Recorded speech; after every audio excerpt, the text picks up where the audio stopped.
नमस्कार, राधे राधे, जय श्री कृष्णा। आज की हमारी कथा है परीक्षित का जन्म। पिता क्या होता है? एक पिता का उदाहरण है कुम्हार। पिता एक कुम्हार होता है और पुत्र जो होता है वो बर्तन होता है। जब वो बर्तन बनाता है ना तो बाहर से चोट करता है पर अंदर से हाथ डाले रहता है। इसी प्रकार पिता होते हैं। बाहर से तो कठोरता बरतते हैं अपने पुत्र के प्रति, कठोर रहते हैं और अंदर से नम्र रहते हैं, प्रेम करते हैं। देखिए, चाणक्य नीति के हिसाब से जब पुत्र 5 वर्ष का हो, 5 वर्ष, तब तक उसे बहुत प्रेम दीजिए और बाकी 16 साल तक जब तक हो ना, उसे एकदम कठोर बने रहिए। कठोरता बरतिए उसके प्रति, उसको, क्योंकि जो पुत्र होता है उसकी बनने और बिगड़ने की आयु, जो संतान होती हैं उनकी बनने और बिगड़ने की आयु होती है 6 से 16, 15-16 वर्ष तक। तो जब आप अपने संतान के प्रति 6 वर्ष से 16 वर्ष तक उसको एकदम उसके प्रति कठोर रहेंगे तो आपकी संतान अच्छी से बनेगी।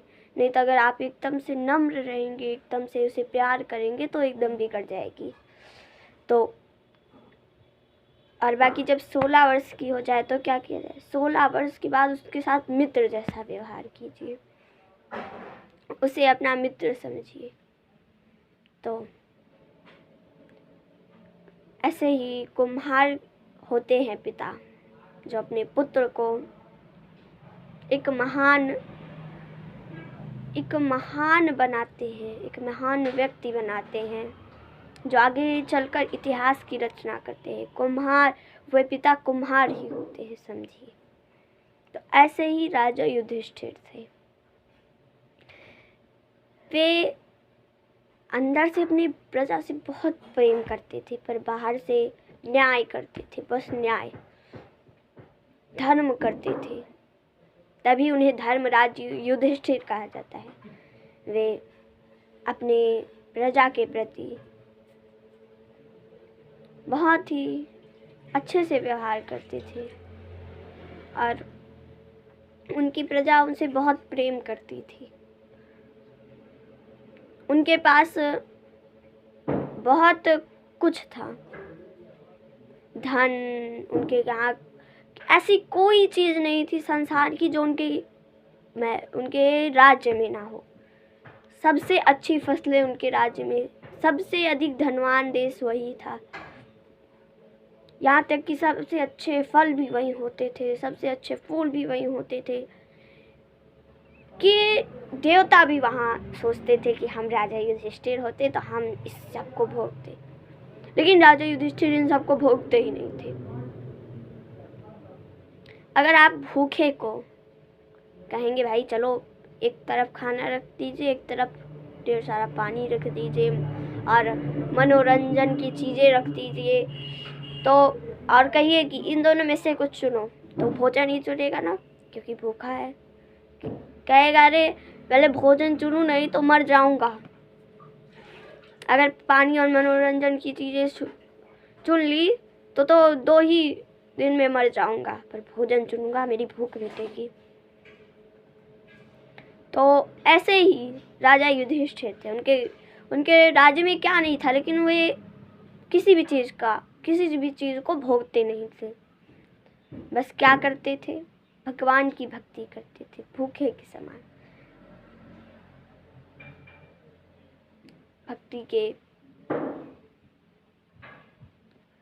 भक्ति उनके कण कण में समाई थी भगवान श्री कृष्ण के प्रति। तो सब कुछ मंगल हो रहा था। तो उत्तरा जो थी उनका गर्भ नष्ट हो गया था, लेकिन भगवान ने फिर से जीवित कर दिया। सरकारी ऋषि वो पूछते हैं, उत्तरा का गर्भ नष्ट हो गया था लेकिन फिर से भगवान ने उसे जीवित कर दिया। और उनसे राजा परीक्षित जन्म लिए। तो बताइए कि उनका जन्म कैसे हुआ, उन्होंने अपना पूरा जीवन कैसे व्यतीत किया, उनकी मृत्यु कैसे हुई, मृत्यु के बाद उन्हें क्या प्राप्त हुआ, ये सब आप कृपा करके हमें बताइए। तो सूत जी कहते हैं, जब उत्तरा का गर्भ नष्ट हो गया था तो भगवान ने उन्हें जीवित कर दिया। कैसे किया? नष्ट हुआ था तो भगवान उसके अंदर चले गए और छोटे से भगवान दिख रहे थे। उस समय परीक्षित जो थे 10 मास के थे, 10 माह के। तो भगवान छोटे से थे, 4 भुजाएं थी, गदा लिए हुए थे और चक्र था उनके हाथों में। और राजा परीक्षित के वो राजा परीक्षित बीच में थे और वे उनका चक्कर लगा रहे थे, उनकी सुरक्षा कर रहे थे। तो एक नन्हे से शिशु ने पहली बार ऐसी चीजें देखी, बड़े आश्चर्य में पड़ गए राजा परीक्षित। फिर भगवान ने जब उनकी सुरक्षा कर दी, ब्रह्मास्त्र नष्ट हो गया, चला गया। परीक्षित देखा भी कि ये क्या आ रहा है मेरी तरफ, ये तो बहुत इसमें ज्योति है। और उस व्यक्ति ने उस ज्योति को शांत कर दिया और जैसे ही वो ज्योति शांत हो गई वो व्यक्ति अंतर्धान हो गया।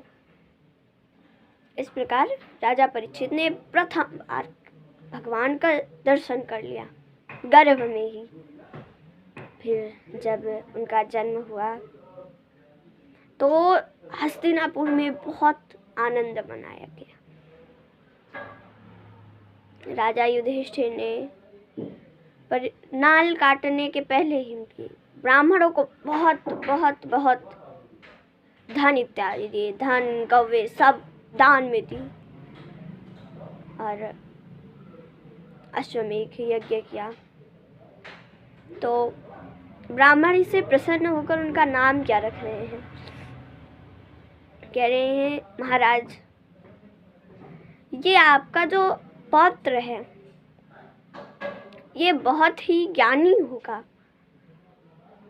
ये भगवान राम की तरह ब्राह्मणों का भक्त होगा, भगवान श्री कृष्ण की तरह वीर होगा और आपकी तरह धर्मवादी हरदम धर्म करेगा। ब्राह्मणों ने सब जितने महापुरुष थे सबके लक्षण उस परीक्षित में बता दिए। अभी लेकिन उसका नाम परीक्षित ही रखा गया था। तो ब्राह्मणों ने उसका नाम क्या रखा? विष्णु रात। धीरे धीरे राजा परीक्षित बड़े हुए तो सब में देखते कि मैंने जब जन्म मेरा होने वाला था उसके पहले जब ब्रह्मास्त्र मेरे पास आया था तो मैंने एक पुरुष को देखा था, भगवान श्री कृष्ण को देखा था।